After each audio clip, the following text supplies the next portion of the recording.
She wondered and quickly dismissed the daycare idea. She could do a cafe because she could tolerate adults, but she had no interest in putting up with strangers' children.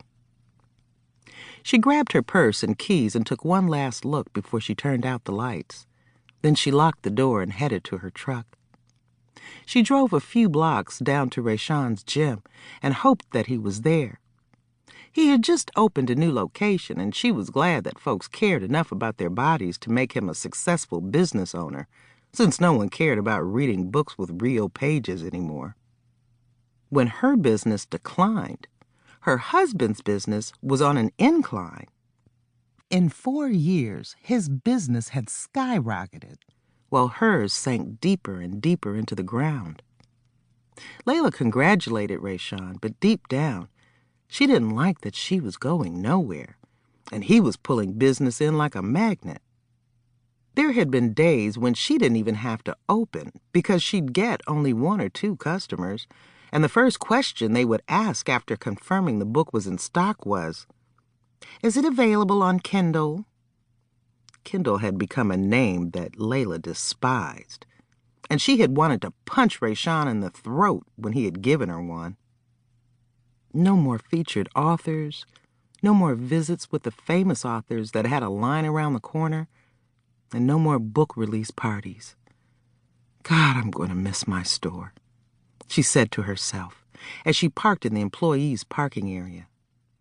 She was sad not to see her husband's Denali, but she parked anyway, just to go inside to check on things. She walked past the front desk and gave a few brief hellos and made her way back to what used to be Rayshon's main office. His new manager, Anquan, was on the phone, smiling, like he was engaged in a call that was not business-related. "Hey, look, babe, I'll hit you back," he said, and quickly hung up the phone. "Leila, what brings you by?" He sounded like he wasn't too happy to see her.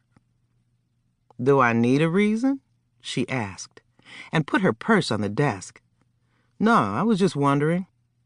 Ray hasn't been by here in days, and you popping in is like rare." "Well, as you know, my store closed today, and since I'm less than a mile away, I decided to drop in," she said, rubbing her belly. It was sore from the abuse that was going on from Kung Fu Master Get Me the Hell Up Out of Here baby number 3. "Yeah, I heard, and I'm sorry. Ray told me in our last staff meeting." "Oh, okay," she said with a fake smile. "I was just in the neighborhood, you know, and I thought maybe Ray would be at this location, but I see he's not," she said, grabbing her purse. "I'll let you get back to business," she told him, and turned to walk out.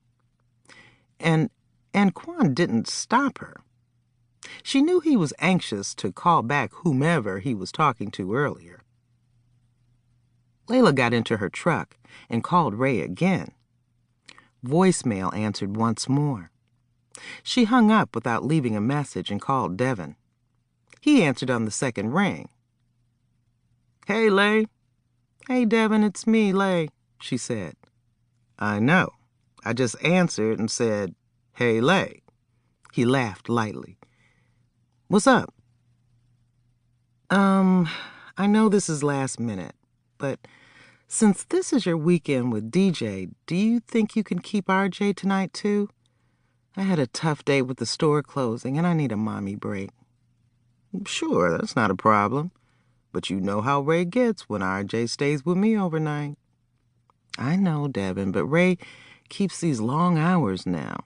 With the 3rd gym opening, he's hardly home to help me. And my stomach is so sore. I just can't do it tonight. By the time Ray gets home, he won't even realize that they're both gone." "Okay, Lay, no worries.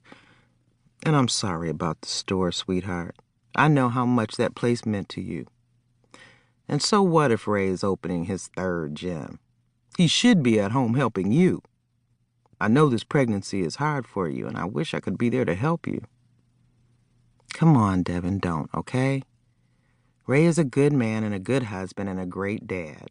He's just been swamped, so don't."